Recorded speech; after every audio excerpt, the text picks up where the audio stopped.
जो पढ़ाई आज आपको बहुत ज्यादा दर्द लग रही है, अगर इस दर्द को ऐसे ही सहते रहोगे तो एक दिन यही दर्द आपकी सबसे बड़ी ताकत बन जाएगा।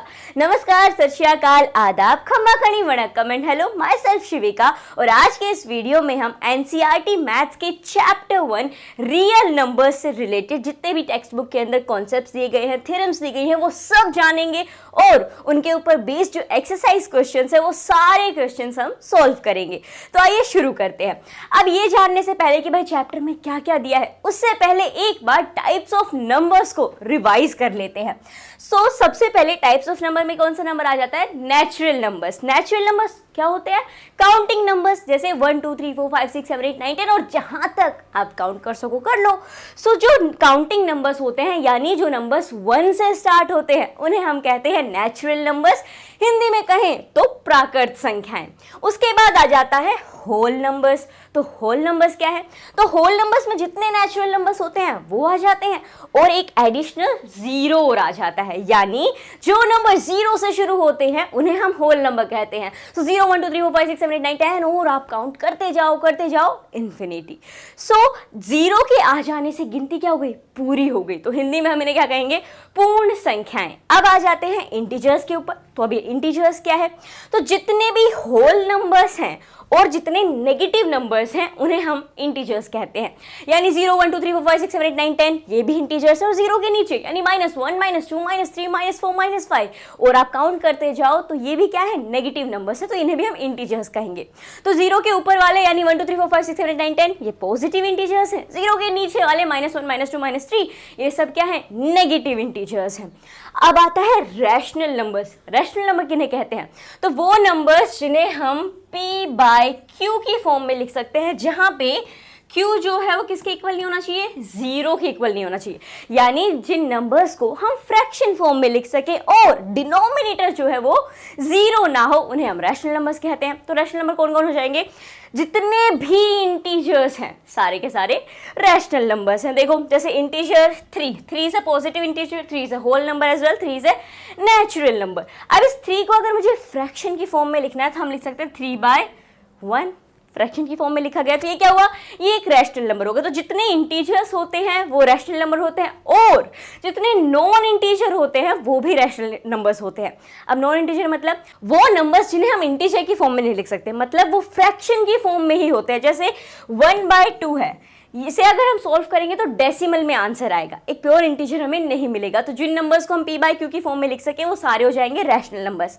उसके बाद आता है इरैशनल नंबर्स। तो इरैशनल नंबर क्या है? वो नंबर्स जिन्हें हम p/q की फॉर्म में नहीं लिख सकते, यानी कि फ्रैक्शन में नहीं लिख सकते। अब ऐसे कौन कौन से नंबर्स हैं? तो जैसे √2 है, √3, √5 और पाई, ये सब क्या है? इन्हें हम फ्रैक्शन में नहीं लिख सकते, ये सभी इरैशनल नंबर्स हो जाएंगे।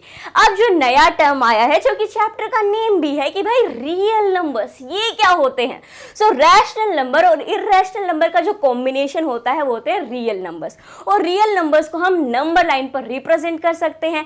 तो ये सारे नंबर्स जो है ना, इन सबको हम नंबर लाइन पर ला सकते हैं और ये सब क्या हो गए? रियल नंबर्स हो गए। तो ये तो था टाइप्स ऑफ नंबर का रिविजन।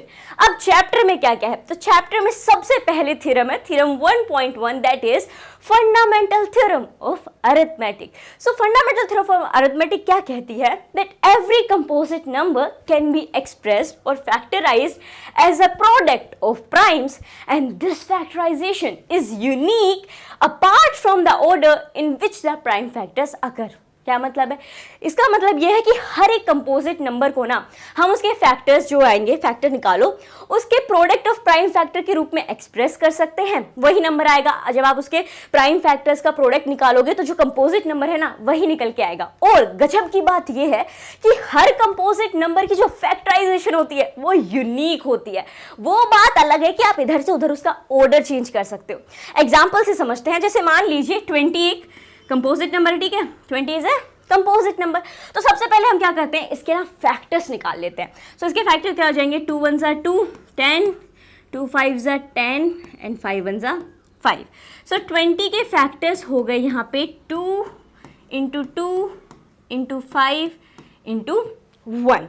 अब देखो क्या कह रही है ये थ्योरम कि हर कंपोजिट नंबर को हम as a product of prime express कर सकते हैं। तो ये एक कंपोजिट नंबर था, इसके हमने फैक्टर्स निकाले, फैक्टर्स यहाँ पे आ गए। अब ये क्या, इन्हें जब आप मल्टीप्लाई करोगे तो यू विल गेट 20, 2 2 4, 4 5 20, ठीक है। सो ये यही कह रही है थ्योरम कि आप हर कंपोजिट नंबर को ना as a product of prime factor express कर सकते हो। और अब ऐसी ही फैक्टराइजेशन आपको किसी दूसरे कंपोजिट नंबर की नहीं मिलेगी, मतलब हर कंपोजिट नंबर की फैक्टराइजेशन अलग होती है। अब ये लाइन क्या बोलती है, that apart from the order in which the prime factor occurs, मतलब अब यहाँ पे हमने फैक्टराइजेशन तो लिख ली, अब हम इसका जो सीक्वेंस है वो चेंज कर सकते हैं। मतलब चाहे आप ऐसे लिख लो 5 × 2 × 2, कोई फर्क नहीं पड़ता, वही आंसर आएगा। या आप ऐसे लिख लो 2 × 5 × 2, तो भी कोई फर्क नहीं पड़ता, वही आंसर आएगा। मतलब ऑर्डर इधर का उधर हो सकता है, लेकिन हर कंपोजिट नंबर की जो फैक्टराइजेशन होगी वो यूनिक होगी। अब कहोगे तो फिर इस थ्योरम का मतलब क्या है, ये काम कहाँ पे आएगी? तो ये थ्योरम हमें काम आएगी एचसीएफ और एलसीएम निकालने में। अब ये एचसीएफ और एलसीएम क्या होते हैं, तो सबसे पहले समझते हैं एचसीएफ, हाईएस्ट कॉमन फैक्टर। ये क्या होता है, product of the smallest power of each common prime factor in the number. मतलब एक नंबर है, पहले आपको उसके फैक्टर निकाल लेने हैं, फैक्टर निकालने के बाद उनमें से कॉमन प्राइम फैक्टर्स निकालने हैं। और वो उन्हें कैसे लिखना है, जो आप कॉमन प्राइम फैक्टर निकालो उनकी जो सबसे छोटी पावर हो, जो भी प्राइम फैक्टर्स हैं जो कॉमन है उनकी छोटी पावर लेनी है, उन्हें मल्टीप्लाई कर देना है। मल्टीप्लाई करने पे जो आंसर आएगा वही उसका, उस नंबर का एचसीएफ होगा। करके देखते हैं, जैसे 20 था, तो 20 के हमने फैक्टर्स निकाले थे, तो 2 × 2 × 5 ये फैक्टर्स हमारे पास आए थे। अब एक नंबर और ले लेते हैं ताकि हम हाईएस्ट कॉमन फैक्टर निकाल सकें। So let's take 150।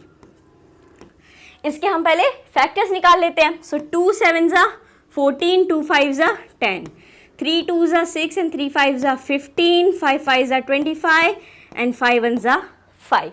अब इसे यहाँ पे लिखते हैं। सो 150 के हमारे पास फैक्टर्स आ गए 2 × 3 × 5 × 5, ठीक है।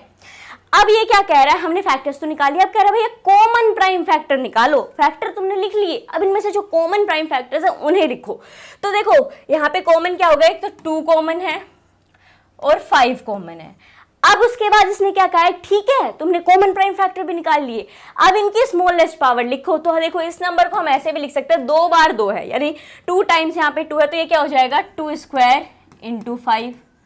और यहाँ पे ये 2 × 3 × यहाँ जो 5 है वो भी 2 बार है, तो ये क्या हो जाएगा 5²। अब हमने कॉमन फैक्टर निकाला कि भाई 2 कॉमन है और 5 कॉमन है। अब हमें स्मॉलेस्ट पावर लेनी है, तो यहाँ पे 2 की पावर कितनी है 2 है, यहाँ पे 2 की पावर कितनी है 1 है, तो स्मॉलेस्ट पावर कौन सी हुई 1 हुई ना। तो हम यहाँ ले लेंगे ये वाला 2। आपको हाईएस्ट पावर नहीं लेनी है, यानी जो ग्रेटेस्ट पावर है वो नहीं लेनी है एचसीएफ निकालते वक्त। ऐसे ही 5 कॉमन फैक्टर आया था, तो 5 की भी हमें स्मॉलेस्ट पावर लेनी है, तो यहाँ पे 5 की पावर 1 है, यहाँ पे 5 की पावर 2 है, तो छोटी कौन सी हुई 1 वाली, तो इसे ले लेंगे हम और इसे मल्टीप्लाई कर दो, 5 2 10 और ये निकल के आ गया एचसीएफ, हाईएस्ट कॉमन फैक्टर। 20 और 150 का हाईएस्ट कॉमन फैक्टर क्या होगा 10 होगा। तो इस तरह से अब ये क्या था, देखो जो हमने फैक्टर्स निकाले, ये जो फैक्टराइजेशन हमने किया, एक कंपोजिट नंबर को as a product of it prime factor लिया, यही तो थी फंडामेंटल थ्योरम ऑफ अरिथमेटिक। उसे हमने कहाँ लगाया एचसीएफ निकालने में। अब देखते हैं कि एलसीएम कैसे आएगा। सो एलसीएम का मतलब क्या होता है, लीस्ट कॉमन मल्टीपल। सो इसकी डेफिनेशन क्या है, that product of the greatest power of each prime factors involved in the number।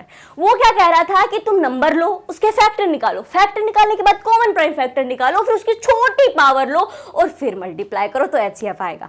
अब एलसीएम क्या कहता है कि भैया तुम्हारे पास जितने फैक्टर आए ना सब ले लो, लेकिन लेते वक्त ये ध्यान रखो कि उस नंबर की ग्रेटेस्ट पावर ले रहे हो, ठीक है, ग्रेटेस्ट पावर लेनी है, स्मॉलेस्ट एचसीएफ में, ग्रेटेस्ट एलसीएम के अंदर, और फिर उसे मल्टीप्लाई कर दो, जो तुम्हारे पास आंसर आएगा वही उस नंबर का एलसीएम होगा। तो चलो करके देखते हैं। 20 के हमारे पास थे 20 के फैक्टर्स थे 2 × 2 × 5 दैट इज इक्वल टू 2² × 5।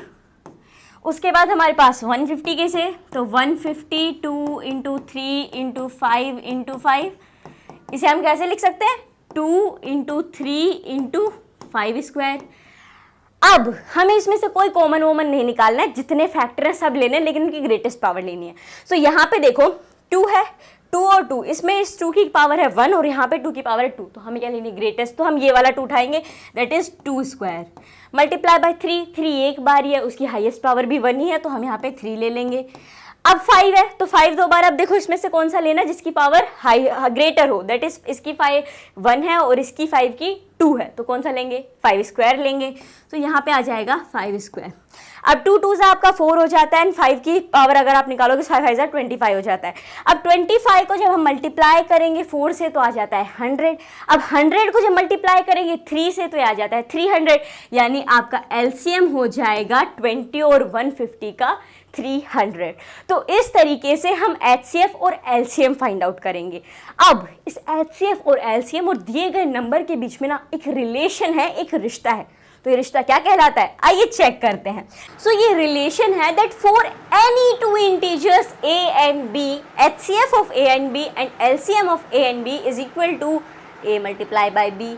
मतलब कोई भी दो इंटीजर्स ले लो A और B, तो जो हमने अभी लास्ट एग्जांपल्स लिए हम उन्हें ही फॉलो करते हैं। A था 20 और B था 150, ठीक है। तो दो इंटीजर्स हो गए हमारे पास, एक 20 है एक 150 है, A और B के प्लेस पे। अब ये क्या कह रहा है, जो HCF है A और B का, तो इसका HCF क्या था 10 था।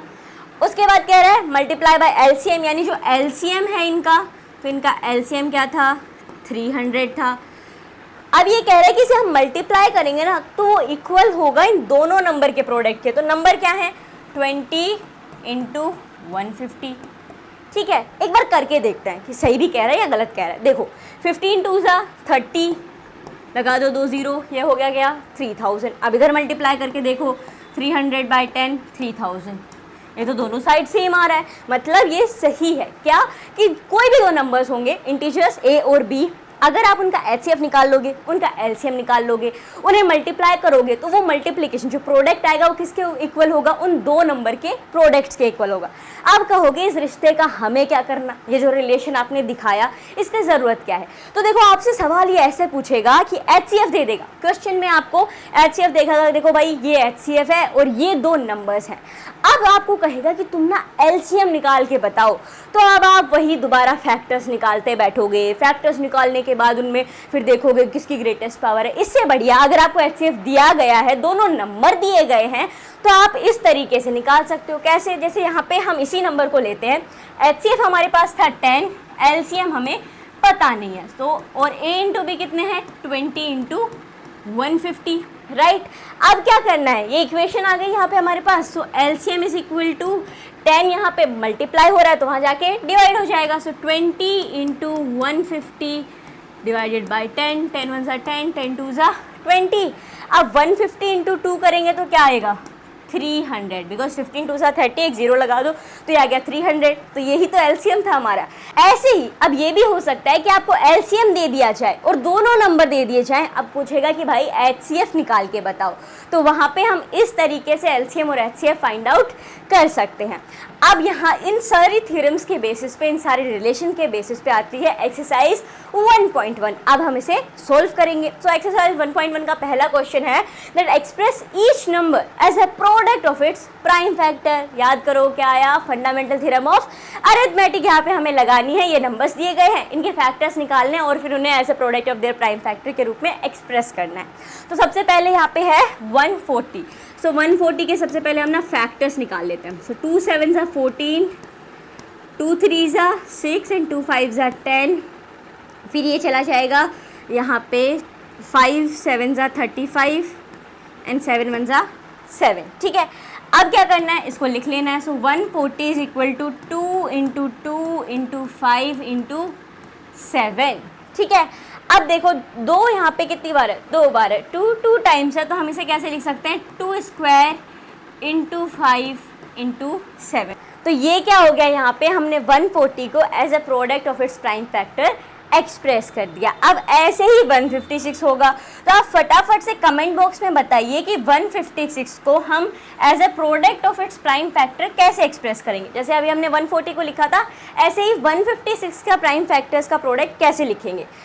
इतने नेक्स्ट नंबर देखते हैं, थर्ड वन 3825।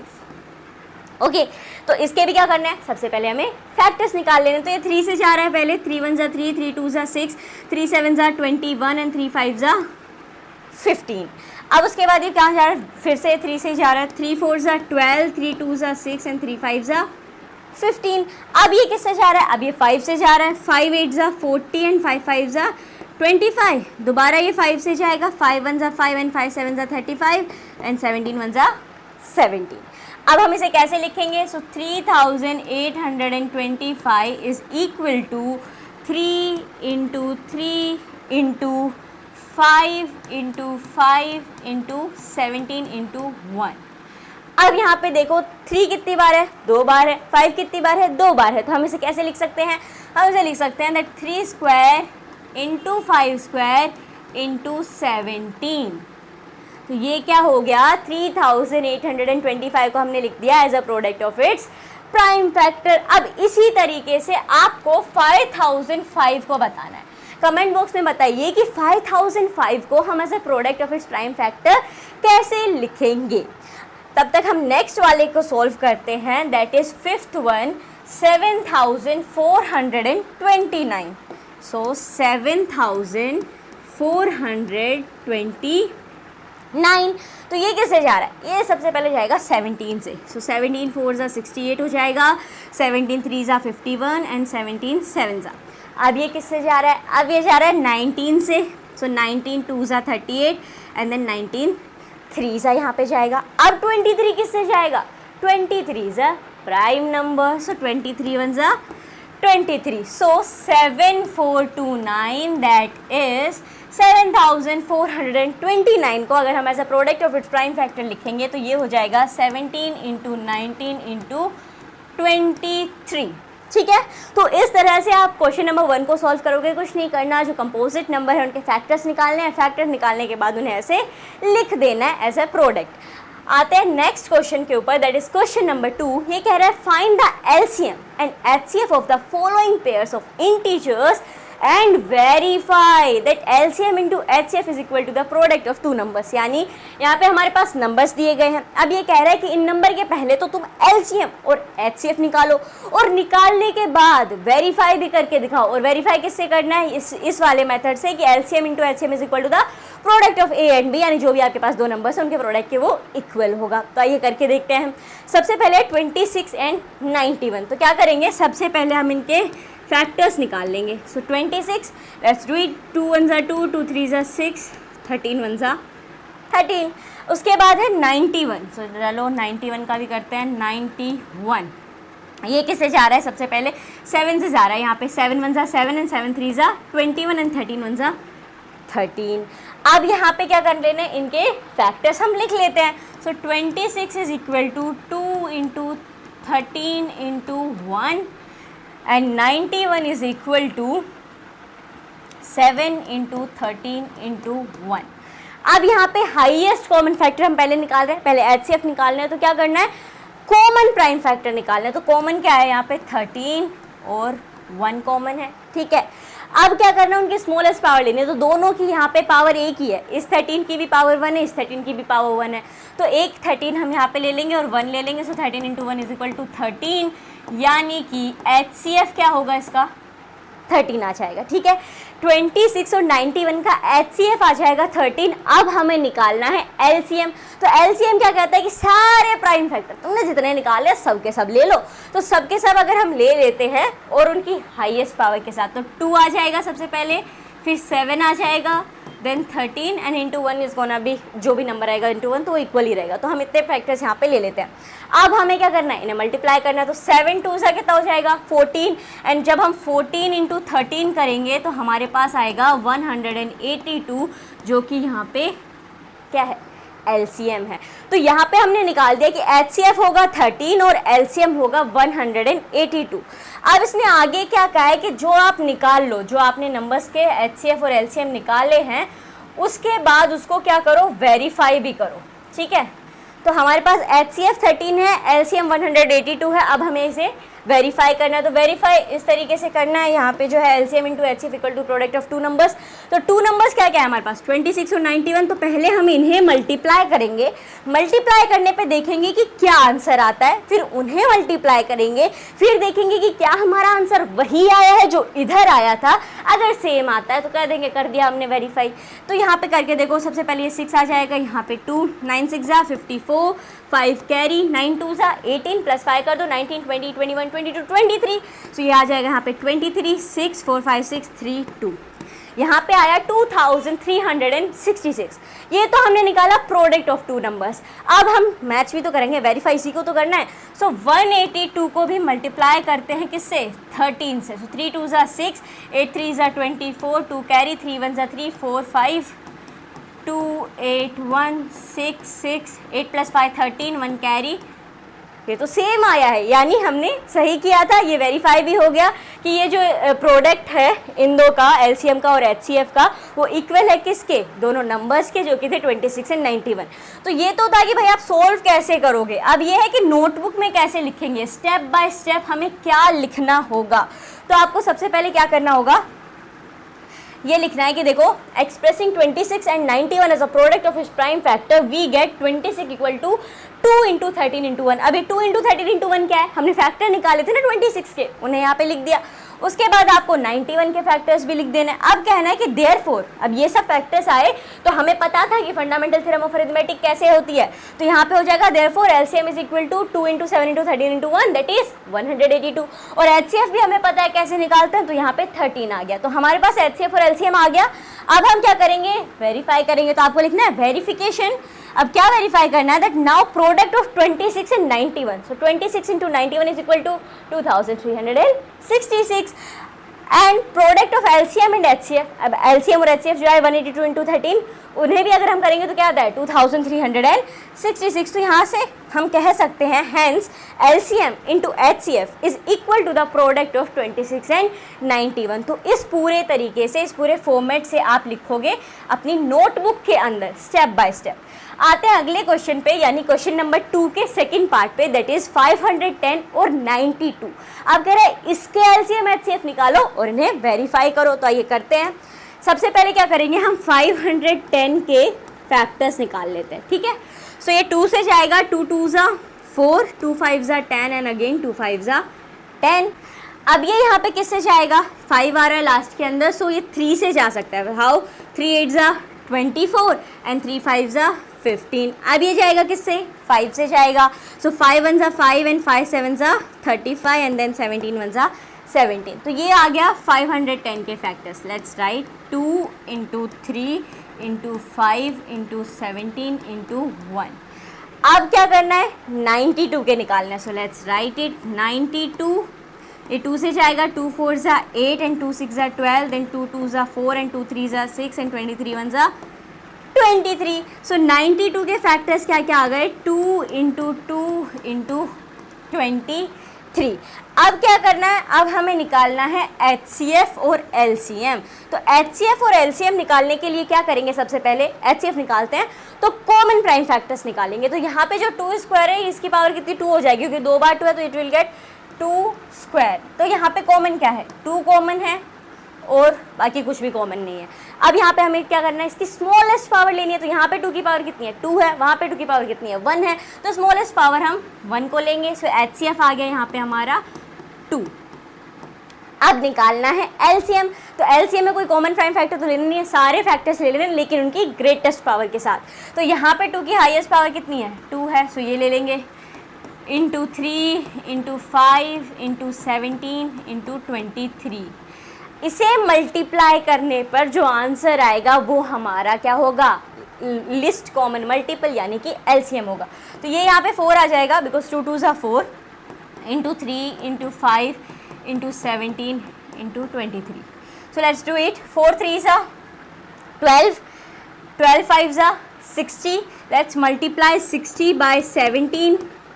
सो 0, 6 7 जा 42,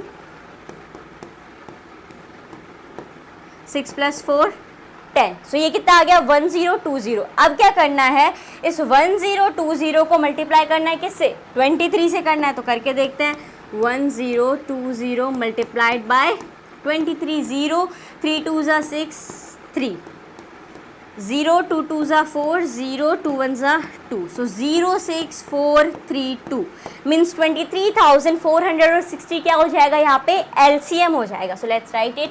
LCM इज इक्वल्स टू 23,460. अब ये कह रहे हैं कि ये तो तुमने निकाल लिया, पहले वाला कर लिया, LCM और HCF निकालने थे वो हमने निकाल लिए. अब करो वेरीफाई. सो वेरीफाई करने के लिए हमें क्या करना होगा, जो दोनों नंबर्स हैं दैट इज 510 एंड 92, इनका हमें प्रोडक्ट निकालना होगा. प्रोडक्ट यानी इन दोनों को मल्टीप्लाई कर देना होगा. So let's do it. HCF कितना आया था आपका 2 आया था, LCM आया था 23,460. So let's multiply 510 by 92. So 510 multiplied by 92, 0 2 1 ज़ा 2, 5 2 ज़ा 10, 9 9 1 ज़ा 9, 9 5 ज़ा 45. So 02964, 46,920 आ रहा है जब हम इन दोनों को मल्टीप्लाई करते हैं. अब इन्हें मल्टीप्लाई करके देखते हैं कि क्या यही आंसर आएगा हमारे पास. तो 23,460 मल्टीप्लाई बाई 2, 0 6 2 ज़ा 12, 4 2 ज़ा 8 एंड 9, 3 2 ज़ा 6 एंड 2 2 ज़ा 4, 46,920. यानी यहाँ पे हमने सही किया था. LCM को जब हम HCF से मल्टीप्लाई कर रहे हैं तो हमारे पास क्या आ रहा है, जो इन दोनों नंबर्स का प्रोडक्ट है वही आ रहा है. अब इसे हम नोटबुक में कैसे लिखेंगे, स्टेप बाय स्टेप. तो सबसे पहले आपको क्या करना है, सबसे पहले आपको लिखना है that expressing 510 and 92 as a product of its prime factor we get 510 के फैक्टर्स लिख दो, 2 इंटू 3 इंटू 17 इंटू 5 इंटू 1, 92 के लिख दो 2 इंटू 2 इंटू 23 इंटू 1. अब कहना है कि भाई हमने फैक्टर्स निकाल लिए, तो LCM और HCF कैसे निकालने हैं हमें मालूम है. सो देयरफॉर LCM यहाँ पे आ जाएगा, जितने भी प्राइम फैक्टर्स थे उनके मल्टीप्लाई कर दिया हाईएस्ट पावर लेके, तो हमारे पास आया 23,460. और HCF कैसे निकालना है ये भी हमें पता है, कॉमन फैक्टर हमने ले लिए थे, स्मॉलेस्ट पावर ले ली थी तो 2 आ गया HCF. अब हमें वेरीफाई करने को कहा था क्वेश्चन में, तो हमने वेरिफिकेशन लिख देना है और फिर करना है now product of 510 and 92 is equal to 46,920. अब चूंकि प्रोडक्ट का नंबर्स का जो प्रोडक्ट है वो 46,920 आया, और जब हमने LCM इंटू HCF किया तो भी हमारा सेम ही आंसर आया. तो ये सेम आ रहा है, इसका मतलब ये है hence LCM into HCF is equal to the product of 510 and 92. तो इस तरीके से आप इसे अपनी नोटबुक में लिखोगे. नेक्स्ट क्वेश्चन पे चलते हैं, that is 336 and 54. So I hope यहाँ तक सब कुछ क्लियर हो गया होगा. ठीक है, कैसे निकालते हैं LCM, कैसे निकालते हैं HCF, कैसे निकालते हैं, वेरीफाई कैसे करते हो. तो ये जो एक नंबर है, छोटा सा नंबर है, इसे आप करिए. इसके आप पहले HCF निकालिए, फिर इसका LCM निकाल लीजिए. HCF LCM निकालने के बाद इसे वेरीफाई कीजिए. और स्टेप्स क्या होंगे जो हमने लास्ट में जब दो क्वेश्चन सोल्व किए हैं ना, उसी तरीके से तीसरा हो जाएगा. और आपका जो भी आंसर आए, जो HCF आए और जो LCM आए, और वेरिफिकेशन के ऊपर जो मल्टीप्लाई किया, दोनों नंबर्स को मल्टीप्लाई करने पे आपके पास जो आए वो आप कमेंट बॉक्स पे कमेंट करके बताइए. नेक्स्ट क्वेश्चन पे चलते हैं, that is question number 3. Find the LCM and HCF of the following integers by applying the prime factorisation method. ये क्या कह रहा है कि यहाँ पे जो भी नंबर्स आपको दिए गए हैं ना, इनके आप LCM और HCF निकालो. कौन से मेथड से, प्राइम फैक्टराइजेशन मेथड से, यानी जो हमने फंडामेंटल थ्योरम ऑफ अरिथमेटिक में पढ़ा था. अब यहाँ पे कोई वेरीफाई नहीं करना है, बस फटाफट से LCM और HCF निकाल के बताने हैं. सो सबसे पहले क्या है, 12, 15 एंड 21. 3 नंबर आ गए हैं. अब तक हम 2 नंबर के करे थे, बट कोई इशू नहीं है, ईजी होगा, करके देखते हैं. 12, सो सबसे पहले हम 12 के फैक्टर्स निकाल लेंगे. 2 6 ज़ा 12, 2 3 ज़ा 6 एंड 3 1 ज़ा 3. उसके बाद है 15. So let's do 15. 3 से जाएगा, 3 5 ज़ा 15 एंड 5 1 ज़ा 5. उसके बाद 21 है, सो 21 का कर लो. 3 7 ज़ा 21 एंड 7 1 ज़ा 7. अब इन्हें लिखते हैं. सो 12 के क्या क्या फैक्टर्स आए, 2 इंटू 2 इंटू 3 इंटू 1. उसके बाद क्या था, 15 था. सो 15 के लिख लेते हैं. 15 क्या है, 3 इंटू 5 इंटू 1. उसके बाद क्या था, 21 था. सो 21 के लिख लेते हैं, 3 इंटू 7 इंटू 1.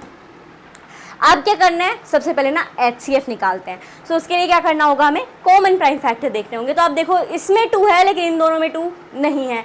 इसमें 3 है और इनमें भी 3 है, तो क्या हो गया कॉमन प्राइम फैक्टर यहाँ पे 3, और सब में 3 की हाईएस्ट पावर 1 है, मतलब स्मॉलेस्ट भी 1 हो गई, तो हम यहाँ पे 3 ले लेंगे। उसके बाद क्या कॉमन है, 1 कॉमन है, सो आप 3 × 1 करोगे तो 3 ही आएगा। सो HCF कितना हो गया यहाँ पे 3 हो गया। अब LCM निकालना है, तो LCM क्या कहता है, सारे फैक्टर ले आओ, सारे ले आओ, लेकिन उनकी ग्रेटेस्ट पावर के साथ। तो यहाँ पे 2 की ग्रेटेस्ट पावर कितनी है, 2 है, सो 2² हो जाएगा। 3 की पावर सब में एक ही है, तो 3 ले लेते हैं, × 5 × 7।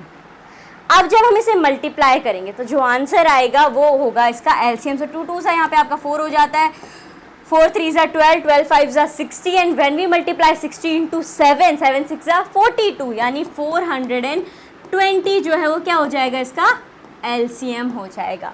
तो इस तरीके से प्राइम फैक्टराइजेशन के मेथड से आप HCF और LCM फाइंड आउट कर सकते हो। तो इन दो नंबर्स का HCF आया है 3, LCM आया है 420। अब आते हैं नेक्स्ट क्वेश्चन के ऊपर, दैट इज सेकेंड वन की 17, 23 और 29, इनका HCF और LCM निकालो कौन से मेथड से, प्राइम फैक्टराइजेशन वाले मेथड से। तो आइए करते हैं। सबसे पहले क्या करेंगे, हम 17 को है ना फैक्टर्स निकाल लेते हैं, तो 17 1 ज़ा 17 ही जाएगा। उसके बाद 23 करके देखो, so 23 is also a prime number, so 23 1 ज़ा 23 जाएगा। 29 करके देखते हैं, सो 29 क्या जाएगा, वो भी 29 1 ज़ा 29 ही जाएगा। अब हमें क्या करना है, अब हमें इन्हें HCF और LCM निकालना है, यानी कि मल्टीप्लाई करके देखना होगा ना LCM के लिए। पर सबसे पहले इनके फैक्टर्स लिख लेते हैं। तो 17 के कितने आए, 17 × 1, 23 के कितने आए, 23 × 1, और 29 के कितने आए, 29 × 1। अब HCF निकालने को कह रहा है, तो कॉमन फैक्टर देखो, कॉमन फैक्टर ये तो बिल्कुल है ही नहीं, तो 1 यहाँ पे क्या है, कॉमन है, मतलब इन तीनों का हाईएस्ट कॉमन फैक्टर क्या हो जाएगा, 1 हो जाएगा। So this is the HCF। अब हमें निकालना है LCM। तो LCM निकालने के लिए क्या करना होगा, जितने प्राइम फैक्टर हैं उनकी ग्रेटेस्ट पावर ले लो। अब यहाँ पे तो हमारे पास 3 ही हैं और इनकी ग्रेटेस्ट पावर भी 1 ही है, तो ले लो 17 × 23 × 29। सो अब क्या करना है, इन्हें मल्टीप्लाई करना है, मल्टीप्लाई करने पे जो आंसर आएगा वही होगा LCM। तो आइए इन्हें मल्टीप्लाई करके देखते हैं। सो 23 मल्टीप्लाइड बाय 17, 7 3 सा 21, सो 1 2 कैरी, 7 2 सा 14 + 2 15 एंड 16, तो ये आ गया 161। मल्टीप्लाई कर दो, 3 1 सा 3 एंड 2 1 सा 2 1, 6 + 3 कितना हो जाएगा, 9 हो जाएगा, और 2 + 1 कितना हो जाएगा, 3 हो जाएगा। अब हम इसे यहाँ पे 391 आ गया, तो ये तो इन दोनों का मल्टीप्लाई करने पे आया। अब क्या करना होगा, 391 को 29 से मल्टीप्लाई करना होगा, तो करके देखते हैं। 391 × 29, सो 9 1 सा 9, 9 9 सा 81, सो 1 और 8 कैरी यहाँ पे चला जाएगा। 9 3 सा क्या हो जाएगा यहाँ पे 27, सो 9 3 सा 27 + 8 कर दो, सो 28 29 30 31 32 33 34 और 35, मतलब ये आ जाएगा 35 यहाँ पे। अब क्या है, 2 है, सो इसे करते हैं। 2 1 सा 2, 9 2 सा 18, 1 कैरी, 3 2 सा 6 एंड 1 7, सो 9 3।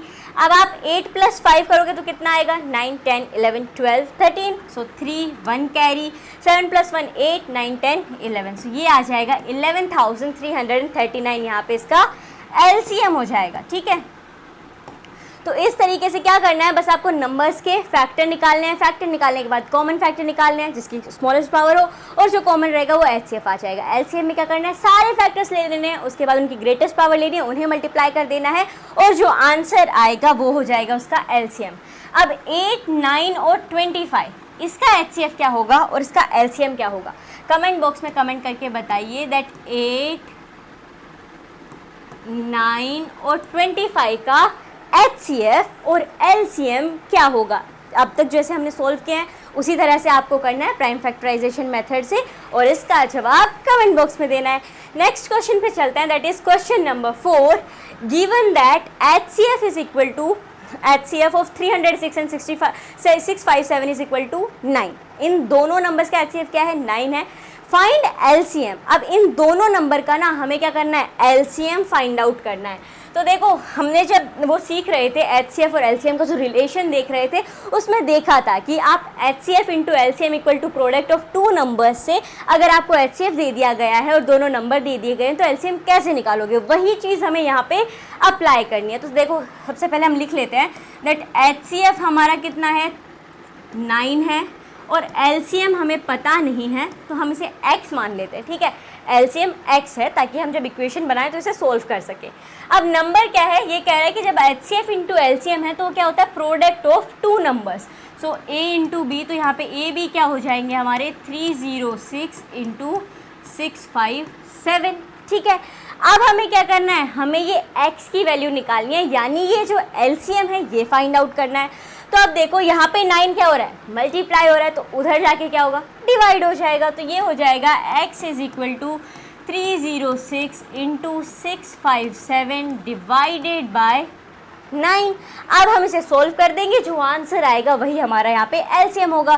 तो इसे करके देखो 3 3 ज़ा 9, 3 1 ज़ा 3 एंड 3 2 ज़ा 6। अब ये अगेन 3 से कट हो जाएगा यहाँ पे, 3 1 ज़ा 3, 3 3 ज़ा 9 एंड 3 4 ज़ा 12। क्या आ गया यहाँ पे 34। अब क्या करना होगा, 657 को 34 से मल्टीप्लाई कर देना होगा। तो मल्टीप्लाई करके देखते हैं, 7 4 ज़ा 28 हो जाएगा, तो इसे यहाँ पे लिख देते हैं। 5 4 ज़ा 20 प्लस 2, तो ये हो जाएगा 22।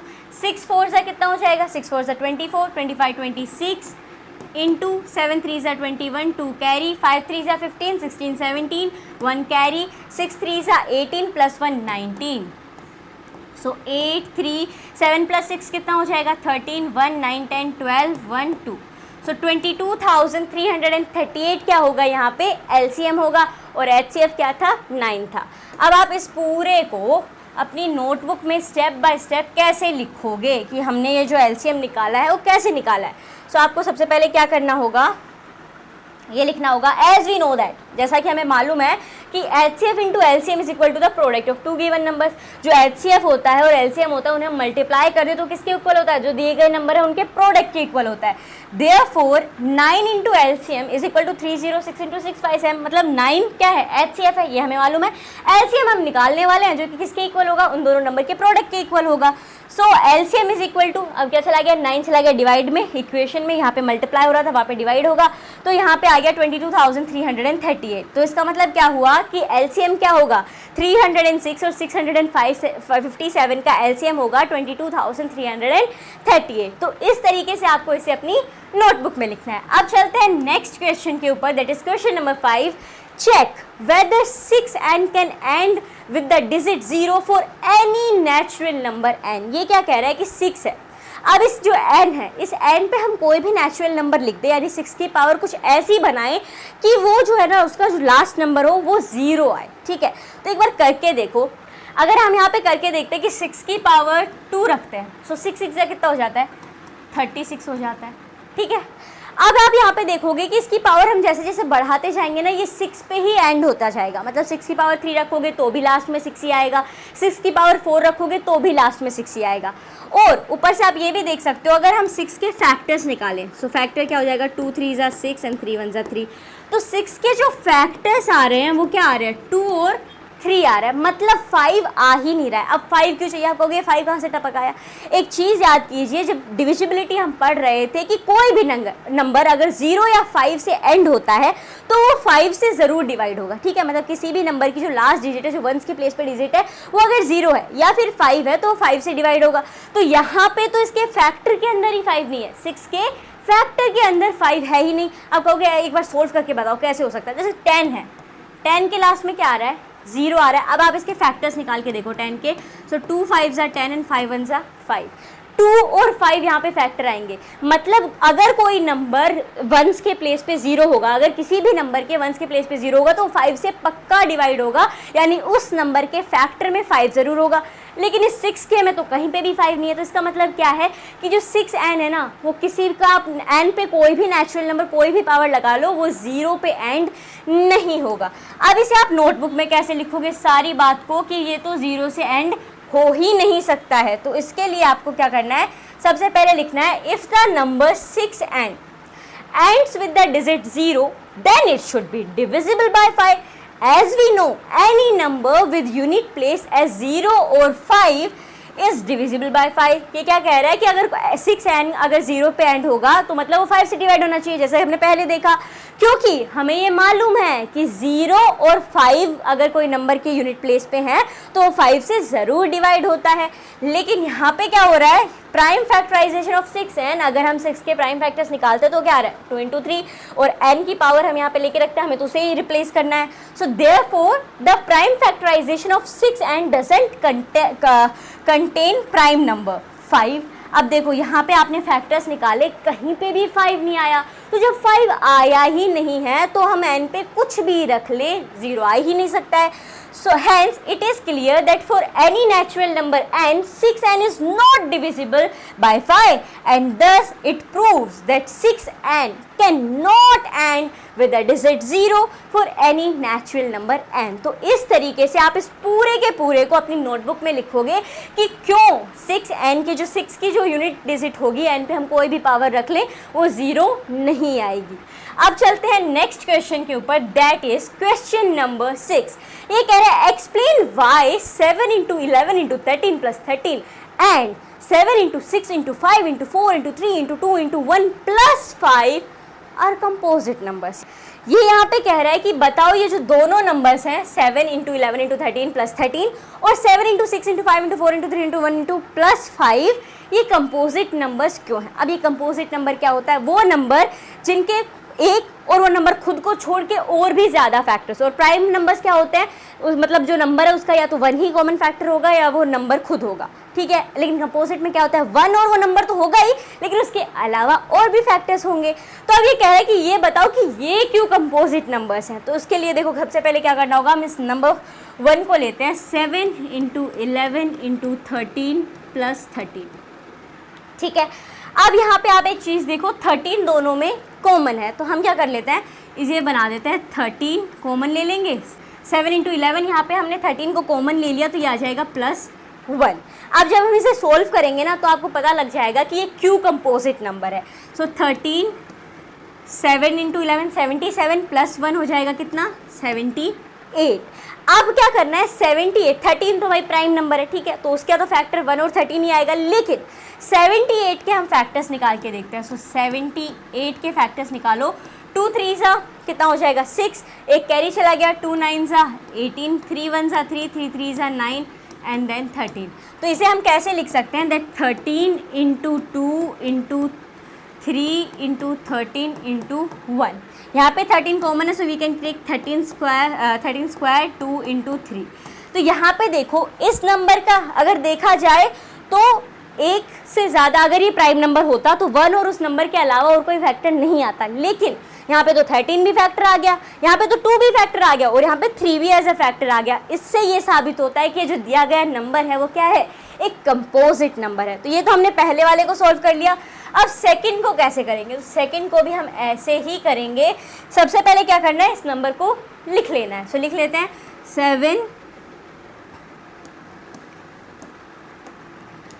7 into 6 into 5 into 4 into 3 into 2 into 1 plus 5.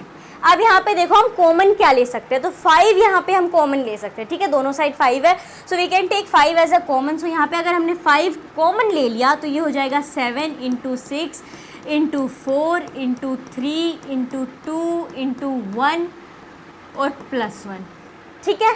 अब हम क्या करेंगे, इन्हें मल्टीप्लाई करेंगे और उसके बाद इसे 5 से मल्टीप्लाई कर देंगे. तो करके देखते हैं, 7 6 कितना हो जाएगा, यहाँ पे 42 हो जाएगा. 42 इंटू 4 कितना हो जाएगा, 4 2 ज़ा 8 हो जाएगा यहाँ पे, और 4 4 ज़ा 16 हो जाएगा. तो ये आ गया 168. अब आगे क्या है, ये हो जाएगा 3 2 ज़ा 6 इंटू 1 इज़ 1 ओनली. तो ये यहाँ पे आ गया 168 इंटू 6 कर देते हैं, तो ये हो जाएगा 48. 4 कैरी 6 6 ज़ा 36 प्लस 4 कर देंगे तो ये हो जाएगा 44. 6 1 ज़ा 6 प्लस 4 हो जाएगा 10, दैट इज़ 1008.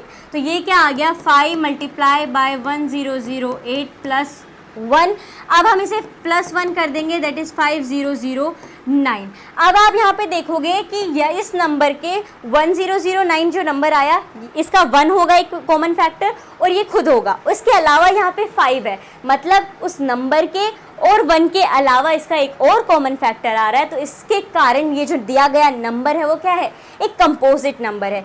अब हम इसे अपनी नोटबुक के अंदर कैसे लिखेंगे, जो सारा हमने इक्वेशन सॉल्व किया, इसके फैक्टर्स निकाले, ये डिसाइड किया कि कंपोजिट नंबर क्यों होगा। तो इसे नोटबुक में लिखने के लिए आपको सबसे पहले लिखना होगा that by the definition of composite number we know if a number is composite then it means it has factors than 1 and itself.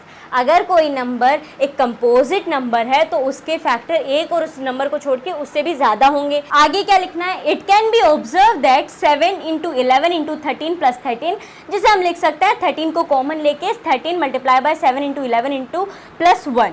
अब इसे जब हम पूरा सोल्व कर लेते हैं तो हमारे पास आ जाता है 13 × 78, और जब हम 78 के फैक्टर्स निकालते हैं तो आता है 13 × 13 × 6 × 1, जो 2 और 3 आए थे उन्हें भी मल्टीप्लाई कर दोगे तो वो 6 हो जाता है।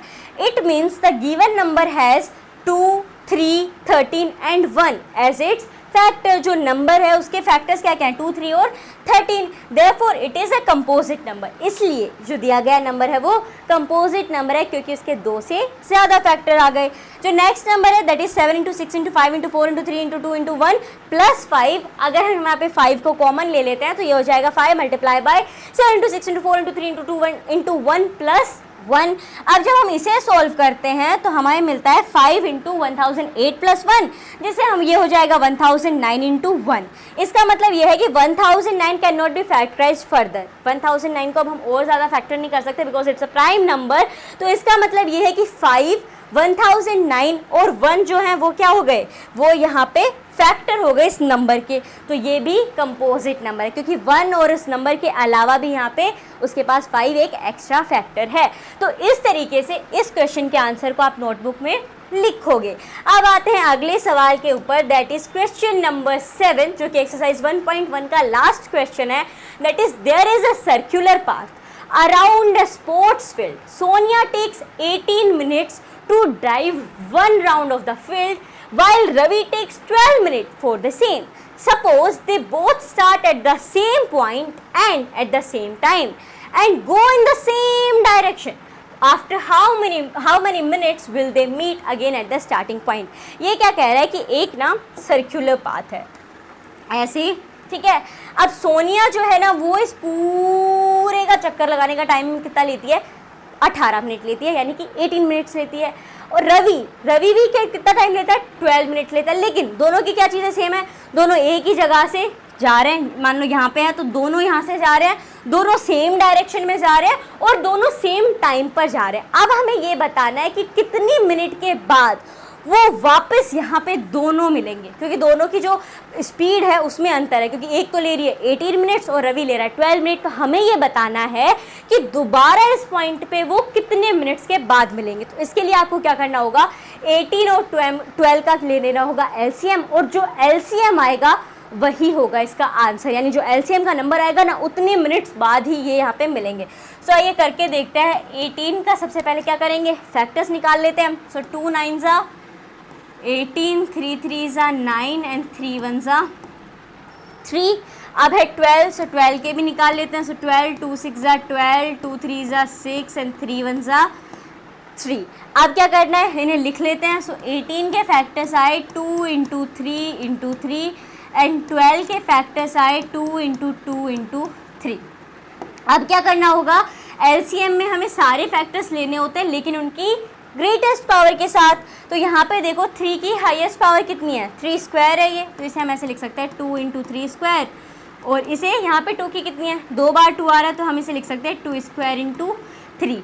अब इन्हें ले लेना, तो यहाँ पे 2 की हाईएस्ट पावर 2 है तो हम इसे ले लेंगे, यहाँ पे 3 की हाईएस्ट पावर 2 है तो हम इसे ले लेंगे। We multiply it, we will get 36, ठीक है। 36 के बाद मतलब 36 मिनट्स के बाद रवि और सोनिया उसी सेम पॉइंट पे मिलेंगे जहाँ से उन्होंने दौड़ना शुरू किया था, चलना शुरू किया था।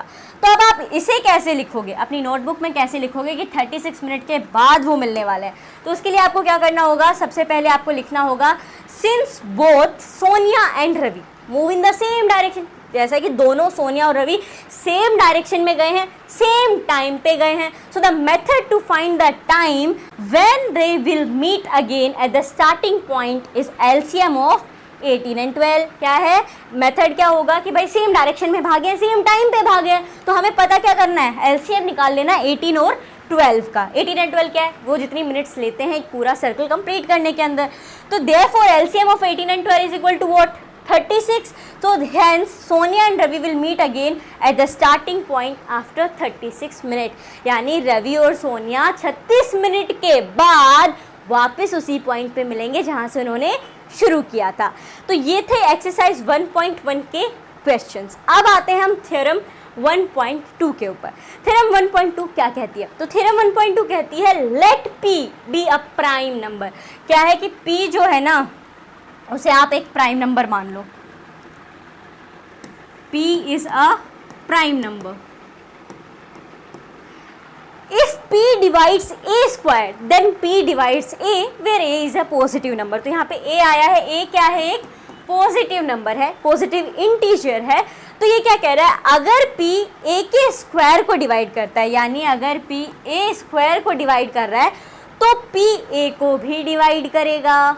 मतलब देखो करके देखते हैं, जैसे 2 स्क्वायर है, बहुत छोटा नंबर ले लें, तो 2 का स्क्वायर क्या हो जाएगा, 4 हो जाएगा, ठीक है। तो P क्या है, एक प्राइम नंबर है, लेट्स से P 2 ही है, ठीक है। सो 2 एक प्राइम नंबर है, तो 2 स्क्वायर 2 से डिवाइड हो जाता है, ठीक है। मतलब 4 जो है वो किससे डिवाइड हो जाता है, 2 से डिवाइड हो जाता है। तो अगर 2 स्क्वायर 2 से डिवाइड हो रहा है तो ये जो 2 है वो इस 2 को भी डिवाइड करेगा, ठीक है। मतलब एक प्राइम नंबर, जो भी प्राइम नंबर दिया गया है और उसके बाजू में आपको एक इंटीजर दे दिया गया है, पॉजिटिव इंटीजर दे दिया गया है, तो अगर वो प्राइम नंबर उस इंटीजर के स्क्वायर को डिवाइड कर रहा है तो वो उस इंटीजर को भी डिवाइड करेगा। अब कहोगे इस थ्योरम का फ़ायदा क्या है, कहाँ पे काम आने वाली है, तो जो हमने लास्ट थ्योरम पढ़ी है वो किस में काम आएगी, वो आएगी थ्योरम 1.3 में, दैट इज √2 इज इरेशनल। अब कहोगे हाँ ये हमें पता है √2 इज इरेशनल, इसमें क्या थ्योरम है। यहाँ पे आपसे यही सवाल पूछा जाता है कि भैया प्रूव करो कि √2 इरेशनल कैसे है। तो यहाँ पे हम ये पूरा प्रोसेस देखेंगे कि √2 इरेशनल है, ये हम कैसे प्रूव करें। और जो लास्ट थ्योरम हमने पढ़ी दैट इज कि अगर P A स्क्वायर को डिवाइड कर रहा है तो वो A को भी डिवाइड करेगा, जहाँ पे P एक प्राइम नंबर है और A एक पॉजिटिव इंटीजर है। सो लेट्स सी कि √2 इरेशनल है, इसे हम कैसे प्रूव करेंगे। तो उसको प्रूव करने के लिए आपको सबसे पहले करना होगा let us assume to the contrary that √2 is rational. यहाँ पे हम यूज करेंगे मेथड ऑफ कॉन्ट्रडिक्शन। अब ये क्या होता है, कह रहा है कि भाई तुम मान लो तुम्हारा क्या चाहता है, ठीक है। सो मान लो टू द कॉन्ट्ररी, जो रियल फैक्ट है, जो रियल फैक्ट है हम क्या करेंगे, उसका खंडन करेंगे, उसे कॉन्ट्रडिक्ट करेंगे। Let us assume to the contrary that √2 is rational. तुम चाहे कुछ भी बोलो, तुम सिर्फ पटक पटक के बोलो कि ये फैक्ट है √2 इज इरेशनल, लेकिन हम ये अज्यूम करेंगे दैट √2 इज रैशनल। अब ये अज्यूम हम क्यों कर रहे हैं, ये गलत चीज़ें हम क्यों कर रहे हैं, गलत अजम्पशन हम क्यों ले रहे हैं, ताकि हम ये प्रूव कर सके कि √2 इरेशनल है, ठीक है। आगे बढ़ते हैं। So we can find integers R and S। अब जैसा हमने कहा कि भाई √2 तो रैशनल है, तो √2 रैशनल है ऐसा हमने अज्यूम किया है, तो अगर √2 रैशनल है तो हम उसे P/Q की फॉर्म में यानी कि फ्रैक्शन में लिख सकते हैं। तो फ्रैक्शन में लिखेंगे, मान लो R और S है, 2 integer, so we can write √2 is equal to R/S। अब सपोज R और S का ना कॉमन फैक्टर एक के अलावा और भी कॉमन फैक्टर है, means R and S have a common factor other than 1। तो ऐसे में क्या हो जाएगा, then we divide by the common factor get √2 equal to A/B। मतलब R और S के कोई कॉमन फैक्टर थे, उसको डिवाइड कर देंगे तो हमारे पास आ जाएगा √2 is equal to A/B, that is in the fraction form, मतलब वो रैशनल हो गया। अब A/B किस तरह से है, A और B ये को प्राइम्स हैं। अब एक को प्राइम क्या चीज़ है, यहाँ पे ना ये चीज़ बहुत ज़्यादा नोटिस करनी है आपको, ये को प्राइम है। ये को प्राइम बात जो हम लिख रहे हैं ना, यही आगे हमें बताएगी कि ये प्रूफ कैसे हुआ दैट ये इरेशनल है, ठीक है। तो ये क्या कह रहा है, ए और बी क्या है, को प्राइम। को प्राइम्स किन्हें कहते हैं, वो दो नंबर्स जिनका एक के अलावा कोई और कॉमन फैक्टर है ही नहीं। चाहे तुम कितनी ही आधा पूरा उसका टेबल लिखते जाओ, अनंत काल तक लिखते जाओ, एक के अलावा उसका कोई भी कॉमन फैक्टर आपको नहीं मिलेगा। ठीक है, तो ऐसे नंबर्स को हम क्या कहते हैं, ऐसे नंबर्स को हम कहते हैं को प्राइम नंबर्स। ठीक है, तो ए और बी क्या है, को प्राइम है, यानी कि एक के अलावा इनका कोई कॉमन फैक्टर है ही नहीं। आगे बढ़ते हैं। सो अब देखो यहाँ पे हमारे पास ये आ गया था that √2 is equal to a by b. अब हम ना इन नंबर्स के साथ थोड़ा सा खेलेंगे, थोड़ा इन्हें रीअरेंज करेंगे। तो जब हम इसे रीअरेंज करते हैं तो यहाँ b हो रहा है डिवाइड, तो उस साइड जाएगा, जब ये लेफ्ट हैंड साइड जाएगा तो क्या हो जाएगा, मल्टीप्लाई। तो ये यहाँ पे रीअरेंज करने पे आ जाता है that b multiply by √2 is equal to a। अब क्या करना है, अब आपको ये करना है कि ये यहाँ पे आ गया। अब इस रूट को हटाने के लिए हम क्या कर देंगे, दोनों साइड कर देंगे स्क्वायर। तो अब थोड़ा सा फिर से खेलेंगे नंबर्स के साथ, इन्हें फिर थोड़ा रीअरेंज करेंगे और उसके बाद हमें मिल जाता है 2b² is equal to a square. देखो ये कैसे मिला, we are having b √2 is equal to a। ठीक है, हमें क्या करना है, दोनों साइड स्क्वायर कर देना है। तो ये कुछ इस तरह से हो जाएगा b√2, ये स्क्वायर हो गया, इक्वल टू a स्क्वायर। अब देखो रूट यहाँ पे हट जाएगा स्क्वायर से उसके, तो ये हो जाएगा सेम ये वाली equation that 2b² is equal to a square. तो यहाँ पे ये इक्वेशन आ गई। अब एक चीज़ गौर करो, थ्योरम्स को याद रखना इसलिए ही ज़रूरी है क्योंकि ये थ्योरम कहीं ना कहीं किसी और थ्योरम में हमें मिल ही जाती हैं आंसर निकालने के लिए। तो देखो जो लास्ट थ्योरम हमने पढ़ी थी, क्या पढ़ी थी कि भाई p एक प्राइम नंबर है, वो प्राइम नंबर अगर a स्क्वायर को डिवाइड कर रहा है तो वो a को भी डिवाइड करेगा। अब ज़रा ध्यान से इस इक्वेशन को देखो, यहाँ पे 2 है, 2 इज़ अ प्राइम नंबर। अब ये यहाँ से उधर जाएगा, उधर क्यों जाएगा, क्योंकि यहाँ पे ये मल्टीप्लाई हो रहा है, इक्वेशन है तो हम उधर लेके जाएंगे तो ये डिवाइड करेगा। मतलब ये कुछ इस तरह हो जाएगा that a square divided by 2। ठीक है, यहाँ पे a स्क्वायर है, 2 उधर चला जाएगा। अब चूंकि therefore 2 divides a square, now by theorem 1.2 जो कि हमने लास्ट देखी, it follows that 2 divides a, so we can write a is equal to 2c for some integer c। अब ये देखते हैं कि क्या हुआ, ये जो पूरी राम कहानी हमने पढ़ी इसका मतलब क्या हो गया। तो ये यहाँ पे हमने क्या लिख लिया दैट ये इक्वेशन थी। ठीक है, इस इक्वेशन में से 2 इस साइड आया, इसका ये हो रहा है कि a स्क्वायर को 2 डिवाइड कर रहा है। तो ये जो पिछली थ्योरम हमने पढ़ी थी कि अगर 2a स्क्वायर को डिवाइड कर रहा है, 2 is a prime number so it is b, तो अगर a स्क्वायर को डिवाइड कर रहा है तो ये a को भी डिवाइड करेगा। तो मान लेते हैं दैट अगर ये a को भी डिवाइड करेगा तो डिवाइड करने पे कुछ तो कोशेंट निकल के आएगा, तो वो कोशेंट है c। ठीक है, वो कोशेंट क्या है, वो c है। तो वो कोई भी एक इंटीजर हो गया फॉर सम इंटीजर c। तो ये लाइन यही कह रही है कि ये आपका c है। तो अब हम क्या कर देंगे, a स्क्वायर को रिप्लेस कर देंगे इससे, तो वो a स्क्वायर क्या हो जाएगा, 2c हो जाएगा। तो आगे आपकी इक्वेशन क्या बन जाएगी, अगर ये 2c हो गया, if we divide a by 2, मतलब a बाई 2 क्यों कर रहे हैं, क्योंकि a स्क्वायर डिवाइड होता है 2 से तो a भी होगा। सो a बाई 2, तो हमें क्या मिल जाता है, a बाई 2 करेंगे तो क्वेश्चन c आ गया, इसका मल्टीप्लाई करो तो ये हो जाएगा 2c। ठीक है, तो a किसके इक्वल हो गया, a हो गया 2c के इक्वल। अब हमारे पास इक्वेशन थी, अब हम इस 2c को वहाँ पे लगा देंगे, उस इक्वेशन में a स्क्वायर की जगह लगा देंगे। तो ये a स्क्वायर की जगह अगर हम 2c लगा देते तो ये मल्टीप्लाई हो जाएगा, दैट इज 2 2 ज़ा 4। तो हमारे पास आ जाएगा that 2b² is equal to 4c square. अब फिर से एक चीज़ देखो, that is b² is equal to 2c square. यहाँ से 2 1 ज़ा 2, 2 2 ज़ा 4 होकर कट जाएगा, तो ये कितना बच गया, b² is equal to 2c square. अब यहाँ पे देखो, यहाँ पे b² है तो 2 इधर मल्टीप्लाई हो रहा है, तो इधर आके क्या होगा, डिवाइड हो जाएगा, डिवाइड होगा इधर आके, तो b² अपॉन 2, ये कितना आ जाएगा, b² अपॉन 2। अब फिर से वही चीज़ देखो, 2 divides b² and so 2 divides b। दोबारा थ्योरम 1.2 जो हमने लास्ट में पढ़ी कि भाई p एक प्राइम नंबर है, वो स्क्वायर को डिवाइड करता है तो a को भी करेगा। तो सेम यहाँ पे यही चीज़ हो रही है कि 2 जो है वो उसने पहले a स्क्वायर को भी किया, अब वो b स्क्वायर को भी डिवाइड कर रहा है, इसका मतलब वो b को भी डिवाइड करेगा।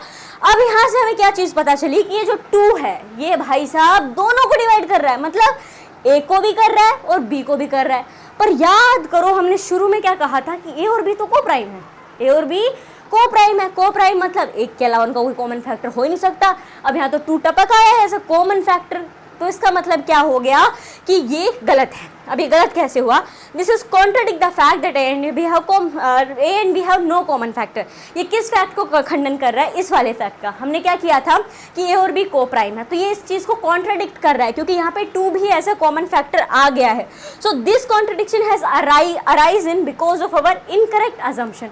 अब ये कॉन्ट्रडिक्शन आई क्यों? ऐसा आया क्योंकि भाई ए और बी जो है ना उनका एक से भी ज़्यादा कॉमन फैक्टर्स। ऐसा क्यों हुआ? क्योंकि हमने शुरुआत ही अजम्पशन गलत ली थी।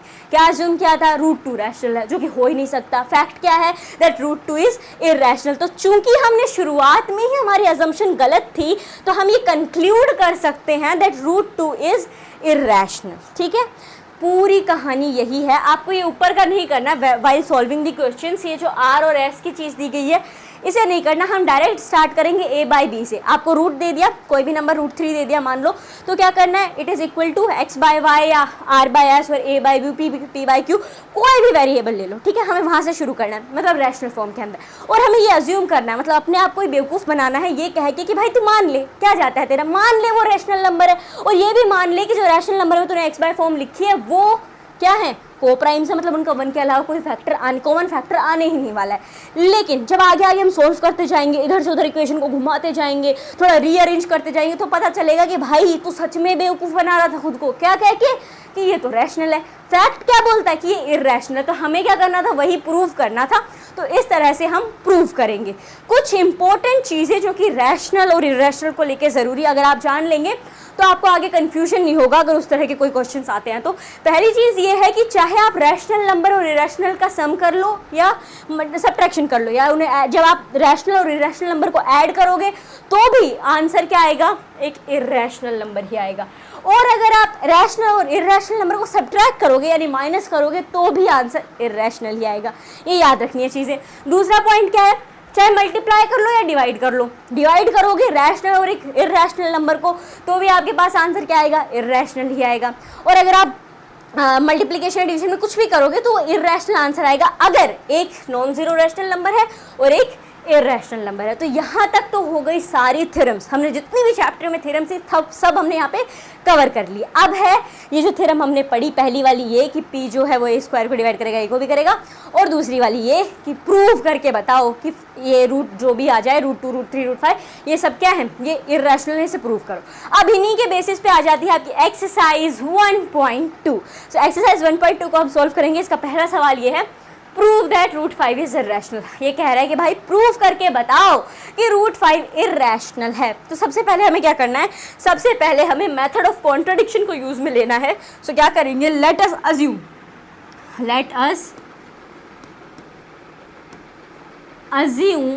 क्या अज्यूम कर लेते हैं? That √5 is rational.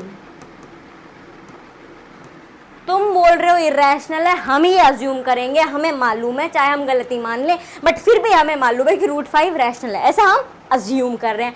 अब चूंकि हमने ये अज्यूम कर लिया है कि √5 रैशनल है तो हम उसे फ्रैक्शन फॉर्म में लिख सकते हैं, यानी कि P/Q के फॉर्म में लिख सकते हैं।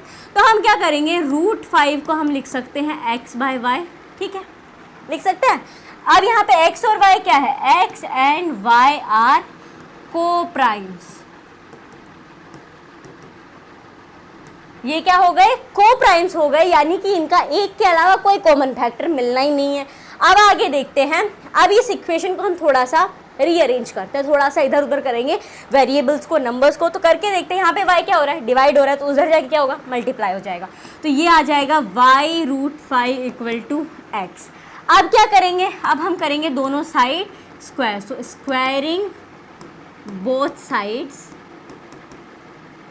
अभी हम इसका सॉल्यूशन निकाल रहे हैं, आपको नोटबुक में कैसे लिखना है स्टेप बाय स्टेप वो भी देखेंगे। फिलहाल हम इसे देख रहे हैं कि क्या क्या इक्वेशंस बन सकते हैं जिससे ये प्रूव हो जाए कि ये इरैशनल है।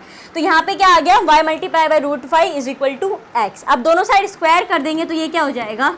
√5 और x स्क्वायर। अब ये अंडर रूट जो है वो कट जाएगा तो ये क्या आ जाएगा? 5y square equal to x square. ठीक है, यहाँ पे हमारे पास ये इक्वेशन आ गई। अब यहाँ पे देखो 5 क्या हो रहा है? मल्टीप्लाई हो रहा है, तो उधर जाके क्या होगा? डिवाइड होगा। So let's see x square by 5 ये क्या चीज आ गई, थ्योरम याद करो, if a p is a prime number then it will, if it is dividing a square then it will divide a as well. तो यहाँ पे 5 क्या है, एक प्राइम नंबर है, x स्क्वायर को क्या कर रहा है, डिवाइड कर रहा है। तो अगर ये x स्क्वायर को डिवाइड कर रहा है तो ये x को भी करेगा। तो अगर ये x को डिवाइड करेगा तो कुछ तो क्वेश्चन आएगा। तो आप उस क्वेश्चन को k मान लेते हैं, कोई भी एक इंटीजर ले लो, कुछ भी ले लो, आपको जो वेरिएबल पसंद हो वो उठा लो, a b c d e f g h i j k l m n o p q, कुछ भी। मैंने यहाँ पे k ले लिया, ठीक है। सो x by 5 is equal to k। अब ये क्या हो जाएगा, हमें x की वैल्यू अगर हम निकालें so x will be equal to what, 5k, ठीक है। यहाँ पे आ गया। अब हम क्या करेंगे, इस x को रिप्लेस कर देंगे। हमारी यहाँ पे जो इक्वेशन है, क्या इक्वेशन है हमारे पास, एक सेकेंड, हमारे पास यहाँ पे इक्वेशन है that 5y square is equal to x square. तो ये क्या हो जाएगा, x हमने क्या निकाला 5, तो ये हो जाएगा 5k स्क्वायर। ये हमारे पास इक्वेशन आ गई। अब से ये तो पता चल गया कि 5 जो है ना वो x और x स्क्वायर को डिवाइड करता है, 5 यहाँ पे। अब आगे का देखते हैं। अब ये 5 से 5 कैंसिल हो जाएगा, तो हमारा ये कुछ इस तरह आता है, 5 square is equal to 5k square. अब क्या होगा, जब ये y स्क्वायर है तो 5 इसे जब डिवाइड करेगा, let's see y square divide, क्योंकि वहाँ पे मल्टीप्लाई हो रहा है तो इधर आके वो डिवाइड ही करेगा। अब फिर से देखो वही चीज़ बन रही है यहाँ पे कि 5y स्क्वायर को डिवाइड कर रहा है, इसका मतलब 5y को भी डिवाइड करेगा। और 5 यहाँ पे अगर देखें तो x को भी डिवाइड कर रहा था। इससे क्या पता चलता है कि हमने यहाँ पे माना था कि x और y तो को प्राइम है, उनका एक के अलावा कोई कॉमन फैक्टर आ ही नहीं सकता, लेकिन यहाँ पे तो 5 आ गया बिन बुलाए मेहमान की तरह। तो ये क्या हो गया यहाँ पे कि इसके x और y के एक के अलावा भी कॉमन फैक्टर है। अगर एक के अलावा कॉमन फैक्टर है, इसका मतलब ये तो फैक्ट को गलत हो रहा है ना, कॉन्ट्रडिक्शन हो रहा है यहाँ पे कि कोप्राइम्स के तो एक ही हो सकते हैं, लेकिन यहाँ पे तो 5 भी आ गया। लेकिन ये कॉन्ट्रडिक्शन क्यों हो रहा है, हमने शुरू में ही गलत अज्यूम कर रखा है। क्या अज्यूम कर रखा है कि भैया रूट 5 रैशनल है, but it contradicts the fact. Fact क्या है, दैट रूट 5 इज इरैशनल। तो ये पूरा प्रोसेस लिखने के बाद हमारे पास आ जाता है कि रूट 5 जो है वो इरैशनल है। अब ये तो हो गया कि आप इसे ऐसे सोल्व करोगे। अब नोटबुक में कैसे लिखोगे, स्टेप बाय स्टेप क्या चीज़ें होंगी जिसे आप नोटबुक में लिखो। तो सबसे पहले आपको क्या करना है, सबसे पहले आपको लिखना है लेट अस अज्यूम, बेवकूफ़ बनाने का काम। Let us assume that root 5 is rational, मान लो, ठीक है। अब रूट 5 अगर रैशनल नंबर है तो इसका मतलब ये हो जाएगा that root 5 is equal to x by y, जहाँ पे एक्स और वाई क्या है, को प्राइम्स हैं। अब चूंकि ये को प्राइम्स हैं तो हम इन्हें थोड़ा रीअरेंज करेंगे, तो ये हो जाएगा y root 5 is equal to x. अब दोनों साइड अगर हम स्क्वायर कर देते हैं तो हमें क्या मिल जाएगा, that y root 5 square is equal to x square. Root under root cut जाएगा तो ये हो जाएगा 5y square equal to x square. ये हमारी पहली इक्वेशन आ गई है। अब अगर हम आगे देखें, दस x square is divisible by 5, जैसा कि हमने देखा था। तो एक्स स्क्वायर जो है वो किससे कट हो रहा है, 5 से, मतलब वो 5 से डिवाइड हो रहा है। तो इसका मतलब ये है कि x जो है वो भी 5 से डिवाइड होगा। अब अगर x 5 से डिवाइड होगा तो हम ये कह सकते हैं that x is equal to 5k for some value of k and substituting the value of x in the equation 1। ये जो पहली इक्वेशन हमने निकाली थी, तो अगर हम यहाँ पे x को 5k बना देते हैं, k कैसे टपका, जब हमने x बाय 5 किया तो k एक क्वोशिएंट के रूप में आ गया था, देन वी मल्टीप्लाई 5k तो वो आ गया x की वैल्यू। तो हम क्या कर देंगे, इस x की वैल्यू को इस इक्वेशन में पुट कर देंगे, करके देखते हैं। तो यहाँ पे जब हमने पुट की तो ये क्या हो गया, 5y square equal to 5k square. जब इसे आगे सोल्व किया तो ये हो गया y square is equal to 5k square. अब यहाँ पे देखो y square is divided by 5, मतलब इसका क्या होगा कि ये y को भी डिवाइड, अगर y स्क्वायर को 5 डिवाइड कर रहा है तो ये y को भी डिवाइड करेगा। तो चूंकि ये y को भी डिवाइड करेगा तो यहाँ पे कॉन्ट्रडिक्शन है। हमारी अजम्पशन के मुताबिक हमने क्या अज्यूम किया था, p एंड q, यानी कि जो ऊपर x एंड y हमने लिए थे वो क्या है, को प्राइम्स है। तो अगर वो को प्राइम्स हैं तो उनका तो कॉमन फैक्टर एक ही होना चाहिए, लेकिन यहाँ पे कॉमन फैक्टर 5 भी आ रहा है। तो इसका मतलब ये है कि x और y को प्राइम नहीं है। अब वो अगर को प्राइम नहीं है तो हम ये कह सकते हैं that our assumption about root 5 is rational is incorrect. वो को प्राइम्स नहीं थे तो हम ये कह पा रहे हैं कि भाई वो ये जो रूट 5 है ना वो रैशनल नहीं है।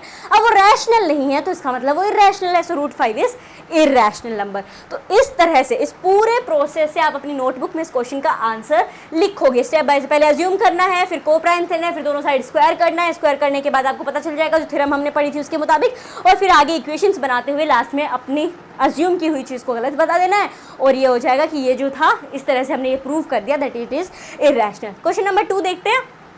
Prove that 3 + 2 root 5 is irrational. हमें ये प्रूव करना है कि 3 + 2 √5 इज इर्रेशनल। एक चीज़ देखो, हमने अभी थोड़ी देर पहले एक फैक्ट्स पढ़े थे दैट चाहे आप एक रैशनल नंबर और इर्रेशनल नंबर को ऐड कर लो, मल्टीप्लाई कर लो, सब्ट्रैक्ट कर लो, डिवाइड कर लो, जो आंसर आएगा वो क्या होगा, वो एक इर्रेशनल नंबर ही होगा। तो इससे ये तो क्लियर है यहाँ पे अगर 3 रैशनल है एंड √5 इज इर्रेशनल, सो ये हमें मालूम है। तो अगर हम इसका पूरा सॉल्यूशन निकालेंगे तो इर्रेशनल ही आने वाला है। सो ये आपको पहले क्लियर होना चाहिए। अब हम क्या करेंगे, अब हम वही करेंगे जो हमने सीखा है, यानी क्या, अज्यूम करना है। मेथड ऑफ कॉन्ट्रडिक्शन को यूज में लेना है एंड लिखना होगा लेट अस अज्यूम। अज्यूम क्या करना है कि 3 + 2 √5 इज रैशनल। अब चूंकि ये रैशनल है, 3 + 2 √5 इज रैशनल, तो हम क्या लिख सकते हैं that 3 + 2 √5 is equal to, for some value कुछ भी ले लो आप, x/y, ठीक है, कोई भी इंटीजर यहाँ पे आप ले सकते हो। x/y हमने ले लिया। अब इस इक्वेशन, अब यहाँ पे एक और चीज़, ये जो x और y है ये क्या है, को प्राइम्स हैं, ठीक है। सो 3 + 2 √5 इज इक्वल टू x/y। यहाँ पे क्या हो रहा है, 3 प्लस हो रहा है तो उधर जाके क्या होगा, माइनस हो जाएगा। So let's write it x/y -3। अब 2 यहाँ पे क्या हो रहा है, मल्टीप्लाई हो रहा है, उधर जाके क्या होगा, डिवाइड हो जाएगा। सो ये क्या हो जाएगा, √5 is equal to 1/2 and x/y -3, ठीक है। अब देखो, अब आपको ज़्यादा वो पीछे वाला method that p divides a² and it will also divide a वाला नहीं है। यहाँ पे ये क्या आ गया, सीधा सीधा हमारे पास आ गया इक्वेशन, क्या आ गई that √5 is equal to 1/2 multiply by x/y -3। अब ये सब क्या है, ये सब इंटीजर्स हैं और एक इस फॉर्म में लिखे हुए हैं, रैशनल फॉर्म में लिखे हुए हैं। अब चूंकि ये रैशनल फॉर्म में लिखे हुए हैं और ये इंटीजर्स हैं तो भैया √5 भी रैशनल होगा, ठीक है। As x and y are rational, so √5 is also rational. लेकिन अगर ये रैशनल है तो ये तो हमारे रियल फैक्ट का खंडन कर रहा है, but this is contradicting the fact that √5 is irrational. हमने तो यही फैक्ट आज तक पढ़ा है ना, क्लास 9th में हम करते भी आए हैं कि नंबर लाइन के ऊपर √5 को रिप्रेजेंट करो, वाई √5 इज इरैशनल नंबर। लेकिन ये तो इस फैक्ट को काट रहा है। अगर हम ये लिख देते √5 इज रैशनल, तो चूंकि ये इस फैक्ट को कट कर रहा है तो हम ये लिख सकते हैं that 3 + 2 √5 is a irrational number. अब ये सारी इक्वेशन तो आ गई, लेकिन इसे नोटबुक में कैसे लिखोगे ये सारी चीज़ें कि ये इस तरह से हुआ, हमने ऐसे अज्यूम किया और इस तरह इक्वेशन बनी, वो सब हम कैसे लिखेंगे नोटबुक में। सो ये सबसे पहले आपको क्या लिखना है, late us assume 3 + 2 √5 is rational, sorry. उसके बाद आएगा आपका देन वी कैन फाइंड को प्राइम्स। उसके बाद हम क्या करेंगे, को प्राइम्स ढूंढने के, क्या, x और y is not equal to 0। Rational में ये चीज़ हमेशा याद रखनी है, अगर वो p/q की फॉर्म में है तो q जो है वो 0 नहीं होना चाहिए, यानी डिनोमिनेटर 0 नहीं होना चाहिए, such that 3 + 2 √5 is equal to what, x/y, जो कि हमने अभी थोड़ी देर पहले देखा था। अब हमें इन्हें रीअरेंज करना है। रीअरेंज करने पे हमें क्या मिलेगा, that 2 √5 is equal to x/y -3। तो इसे जब पूरी इक्वेशन करेंगे तो ये क्या हो गया, √5 is equal to 1/2 x/y -3। Since x and y are integers, चूंकि ये क्या है, x और y क्या है, इंटीजर्स हैं, दस 1/2 and x/y -3 is rational number. हाँ ठीक है, ये जो इतनी चीज़ है वो क्या है, ये रैशनल नंबर ही हुआ ना। सो आगे देखते हैं, Therefore, √5 is also a rational number। अगर ये है, क्योंकि ये इक्वल टू में आ रहा है तो √5 भी रैशनल होना चाहिए, but this contradicts the fact that √5 is rational. लेकिन अगर हम ये मान लेते हैं √5 रैशनल है तो इससे तो हमारी फैक्ट का खंडन हो रहा है कि √5 तो इरैशनल होता है। तो हम ये कंक्लूड कर सकते हैं दैट 3 + 2 √5 इज इरैशनल। तो इस पूरे प्रोसेस से, इस पूरी चीज़ों को करने के बाद, इक्वेशन निकालने के बाद हम ये कह सकते हैं लास्ट में कि भाई 3 + 2 √5 इज इरैशनल। तो इस तरीके से आप इस क्वेश्चन के आंसर को अपनी नोटबुक में लिखोगे। अब चलते हैं अगले क्वेश्चन के ऊपर, that is question 3 that prove the following are irrational. 3 दिए गए हैं हमारे पास यहाँ पे, हम ये प्रूव करना है कि ये इरैशनल है। So I will write all the steps here, आप उन्हें अपनी नोटबुक में लिखते जाना और साथ साथ सोल्व भी करते जाना, क्योंकि हमने अभी यहाँ पे 2 क्वेश्चन सोल्व किए हैं। यह यहाँ पे थोड़ा सा अलग है, एक मल्टीप्लाई हो रहा है, एक डिवाइड हो रहा है और एक ऐड हो रहा है। So let's do it. सबसे पहले क्या दिया है, 1/√2। सो 1/√2, सो सबसे पहले क्या करेंगे, अज्यूम करेंगे, let us assume. So let us assume, क्या अज्यूम करते हैं कि 1/√2 इज रैशनल। ठीक है, हमें ये अज्यूम कर लेना है कि दैट 1/√2 इज रैशनल। अब ये रैशनल है, so we can find co-primes x and y, दो को-प्राइम ले लेने हैं x एंड y। किस तरह से लेने हैं? Such that 1/√2 is equal to x/y। ठीक है, इस तरह से हम ले लेंगे। अब हमें क्या करना है, इस √2 को ऊपर लाना। 1 को अगर हम नीचे ले आएंगे तो क्या हो जाएगा, √2 बच जाएगा। तो उसके लिए क्या करना होगा, so what we will do is √2 is equal to y/x। ये यहाँ पे आ गया। अब देखो सीधा हमारे पास निकल के आ गया that √2 is equal to y/x, यानी y और x क्या है, इंटीजर्स हैं। Here x and y are integers, so √2 is a rational number। ठीक है, इससे तो यही पता चलता है ना कि √2 क्या है, एक रैशनल नंबर है। But this contradicts the fact that, ये किस चीज का खंडन कर रहा है, यहाँ पे जो निकल के आया दैट √2 इज रैशनल नंबर, लेकिन फैक्ट क्या बोलता है, फैक्ट ये बोलता है that √2 is irrational, hence we can conclude that 1/√2 is irrational। ठीक है, तो इस तरह से हम ये कंक्लूड कर सकते हैं कि 1/2 क्या है, एक इर्रेशनल है। सबसे पहले हमने क्या किया, अज्यूम किया that 1/√2 is a rational number. Assume करने के बाद अगर वो रैशनल है तो हमें क्या करना होगा, उसे p/q की फॉर्म में लिखना होगा, यानी फ्रैक्शन में लिखना होगा। तो हमने x और y ले लिए, इस तरीके से मान लिया कि x और y क्या है, वो को-प्राइम्स है, यानी कि उनका एक से ज़्यादा कोई कॉमन फैक्टर नहीं है। तो चूंकि हमने जब ये पूरी इक्वेशन बनाई, इक्वेशन को रीअरेंज किया, तो हमारे पास ये आया कि √2 तो जो है वो y/x के इक्वल आ रहा है। अब y/x क्या है, ये दोनों क्या हो गए, x और y एक इंटीजर हो गए, और इंटीजर्स को हम रैशनल फॉर्म में लिख सकते हैं। तो ये आ गया कि अगर x और y इंटीजर हैं और इन्हें हम रैशनल में लिख सकते हैं, दैट इज ट्रू, तो √2 भी रैशनल होना चाहिए। लेकिन ये तो सच नहीं है। सच क्या है, फैक्ट ये बोलता है √2 तो इर्रेशनल है। तो ये क्या हो रहा है, हमारी बात को कट कर रहा है। √2 रैशनल है, इस बात को क्या कट कर रहा है, ये फैक्ट कट कर देता है कि √2 इर्रेशनल है। तो इस हिसाब से हम कह सकते हैं जो पूरा नंबर था that is 1/√2 is irrational. I hope आपको ये क्लियर हो गया होगा। अब करते हैं next question, that is 7 multiply by √5। इसको क्या करना होगा, सेम, सबसे पहले हमें अज्यूम करना होगा। सो लेट अस अज्यूम, क्या अज्यूम कर ले, दैट 7√5 इज रैशनल। ठीक है, ये अज्यूम कर लो that 7 multiply by √5 is rational. अब अगर वो रैशनल है, सो वी कैन फाइंड